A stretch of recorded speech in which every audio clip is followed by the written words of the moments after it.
Hey, what's up? This is Joshua. It has been a minute since there has been a new video. My wife was out of town dealing with a death in her family, and so I was on sort of solo dad mode and a little bit of, not Project Chaos, but kind of Project Chaos. So I just feel like I didn't get anything kind of done last week, though actually I recorded a bunch of videos, I just never posted them. So we'll try to get those out this week.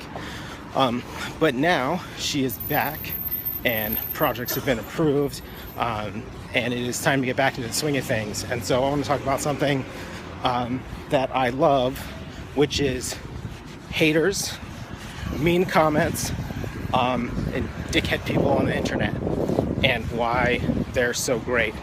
Let's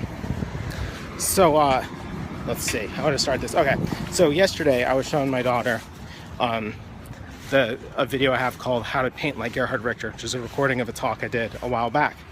That talk is like up to, I think it's up to 28,000 views, which is roughly 28,000 more views than anything else that I've done. So that's sort of awesome. It also has the most number of negative comments, thumbs down. It's the kind of thing where it's like popular enough that people who do nothing but go on YouTube and talk shit have noticed it. So there's comments that, like, sort of banal comments, like this just states the obvious, to dickhead comments about how I say hella or I say like too much. What else would be in there? I can't remember.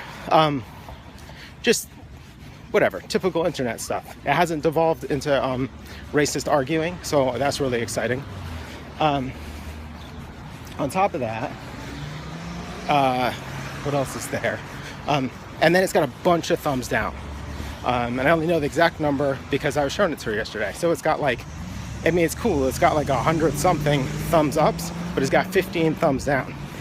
And I was showing this to my daughter because, let's see, I gotta find a route to the river.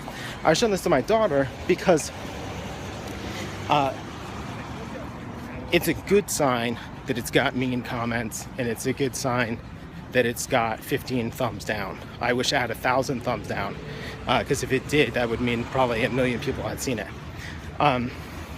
So I was showing this to her to sort of explain, like, when you get ridiculed and when you get made fun of, that's a reaction that you want.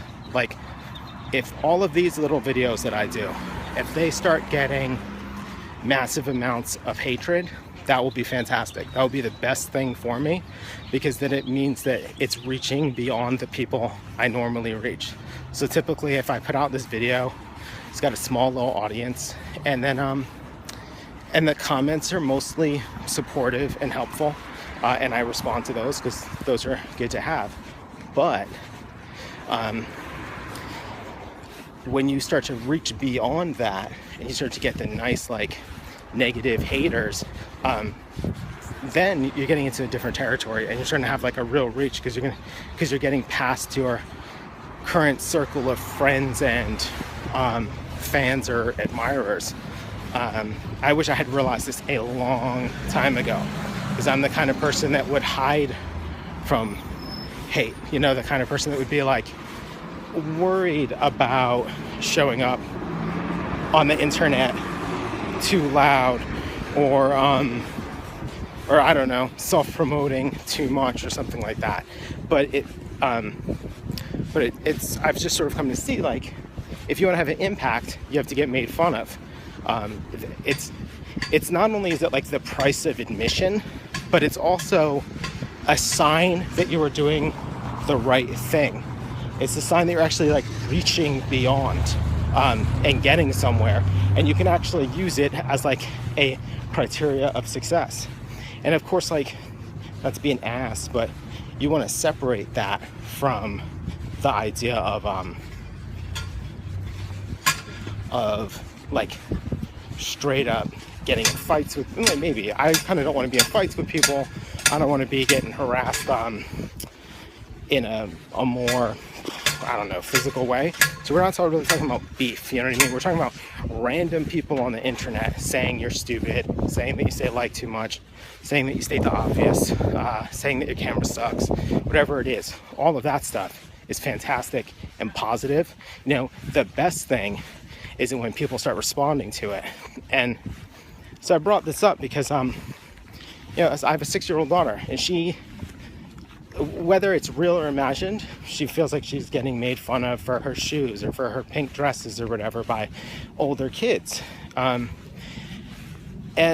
while that sucks, you know, obviously which didn't happen, I'm trying to get her to reframe that as good. That means I've got your attention. That means I'm doing something out of the ordinary that is getting your attention, and that if she wants to have an impact in any way, she needs attention. And we, you know, I can sort of just quiz her and say, like, who gets made fun of the most? And she says the president. And it's true. The president gets made fun of more than anybody on the planet, just about, right?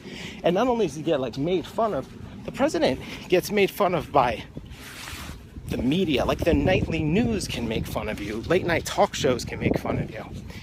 And while it stings and it hurts, it is a sign that you're doing something right.